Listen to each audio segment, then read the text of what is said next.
What if I told you that confidence isn't something you have to feel in order to project it? Welcome to the Confident Speaker podcast by Speaking Your Brand. This is your host, AI Carol. Let's talk about that uncomfortable gap between how you feel on the inside and how you want to show up on the outside. You're about to speak in a meeting or record a video or walk onto a stage, and inside, your heart is racing. Your thoughts feel jumbled. You're thinking, who am I to say this?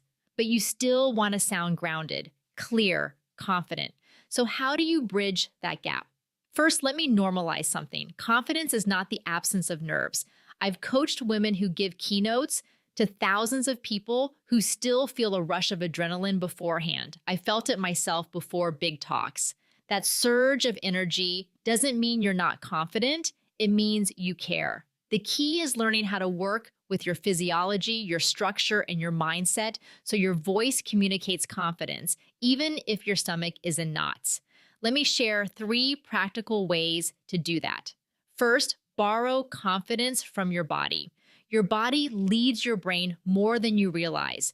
When you sit or stand in a collapsed posture, shoulders forward, chin down, you literally signal doubt to yourself. Instead, before you speak, plant your feet firmly on the ground. Roll your shoulders back, lift your chest slightly, take one slow breath in through your nose and out through your mouth, and then slow down. When we're nervous, we rush, we talk faster, our pitch goes up and we don't pause. But confident speakers pause, they let their words land, they take up space. You don't need to speak louder to sound confident. You need to speak slower. If you're worried you're pausing too long, you're probably not. That pause feels long to you, but to your audience, it feels powerful.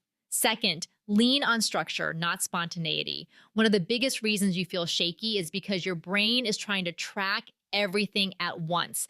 What to say next, how you're coming across, what people are thinking. Structure reduces that mental load. If you're in a meeting, think in threes. There are 3 points we need to consider. If you're giving a presentation, clearly signal where you're going. First, I'll share the problem, then the shift, then what this means for you. When you have a clear through line, you don't have to scramble. And scrambling is what makes you sound unsure. I remember early in my career when I would over-explain because I didn't want anyone to question my expertise. The irony, the more I added, the less confident I sounded. Once I learned to make one strong point, support it, and stop, that's when my executive presence increased. Confidence often sounds like conciseness. Third, shift from how am I doing to how can I help? When you're stuck in your head thinking, do I sound smart? Do they like me? Am I messing up? Your voice tightens, your energy shrinks. But when you shift to, what does my audience need right now?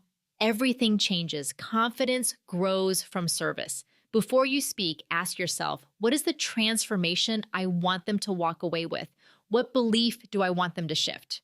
What action do I want them to take? When you focus on the impact instead of your internal fear, your voice naturally becomes steadier. Because now it's not about proving yourself, it's about leading. And here's something else I want you to remember. Confidence is a skill. Executive presence is a skill. Storytelling is a skill.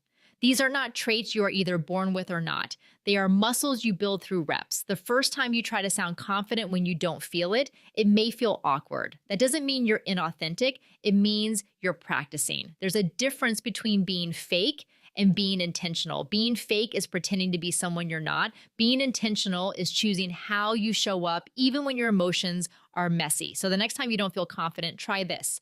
Stand tall, slow down, stick to your structure, focus on service, and remind yourself, I don't need to feel 100% confident to communicate clearly and powerfully. Over time, something beautiful happens. You act confident, you speak with clarity, you see the positive response, and your feelings begin to catch up with your behavior. That's how real confidence is built. If you want support in developing your speaking skills and executive presence, you can find ways to work with us at speakingyourbrand.com. And be sure to follow the Confident Speaker podcast on Apple Podcasts or Spotify for more insightful and actionable strategies to help you show up as the confident leader you're becoming. This on-demand episode was generated by my AI voice clone trained on Speaking Your Brand content.